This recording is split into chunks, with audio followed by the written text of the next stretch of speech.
it doesn't make sense that you are being authentic with somebody if you are doing something for them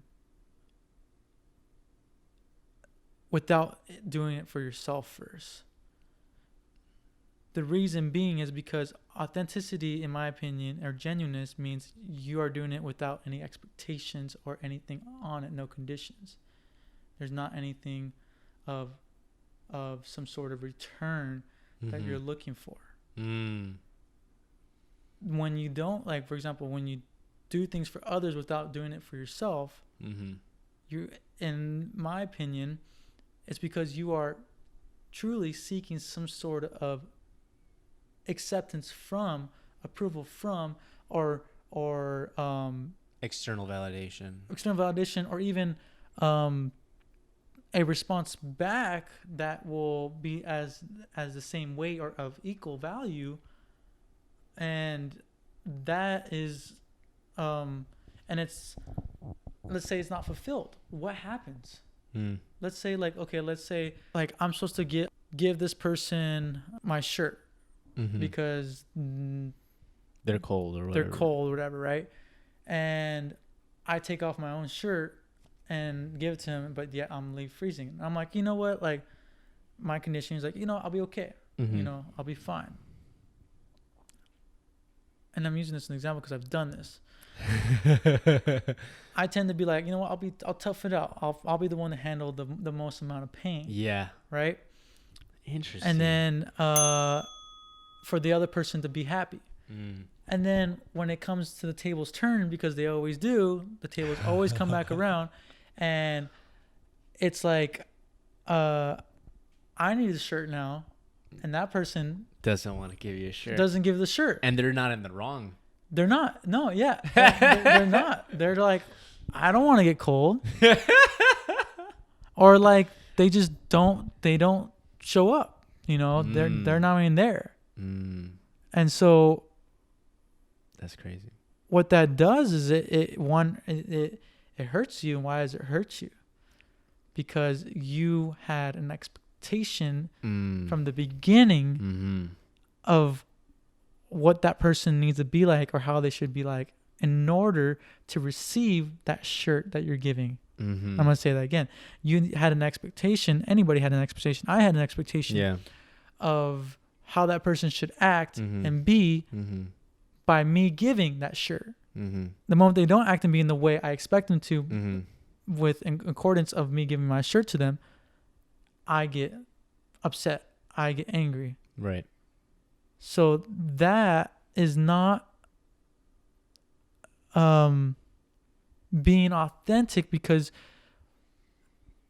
you are placing expectations and requirements on somebody without them even knowing about it.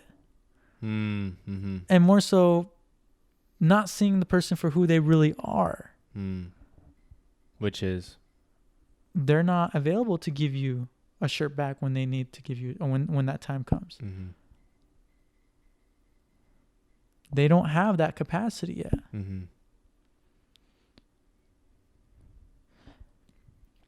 I guess what I'm trying to say is, like, you, like, in this clearest terms, you cannot truly love somebody until you've fully loved yourself. Because in my experience, I have tried to love somebody when I haven't been able to love myself fully. And I end up depending on their behavior to make me happy. Understood. And the only reason I'm with them is not because I genuinely want to. It's because you have expectations of them to make you happy. Because my dependence depends on them for me to live, to be, to experience. And that can go through any fucking relationship. Yeah, any relationship, everything. Right.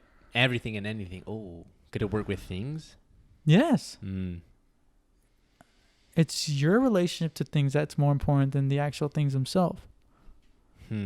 So how could we use that way of thinking to better ourselves, or better our ability to be more happy and sustain better states of being, I guess. Through proper conditioning. Proper conditioning. Yeah. Through... Just look at children, man. They're the answers to our questions. Mm-hmm. And I say that in the sense of, how do they live? They're not conditioned yet. Right. They're self-full. Wild. Yeah. They're not depending on a friend of theirs to make them happy in the beginning, in the first stages of childhood. Right. They don't care. Yeah.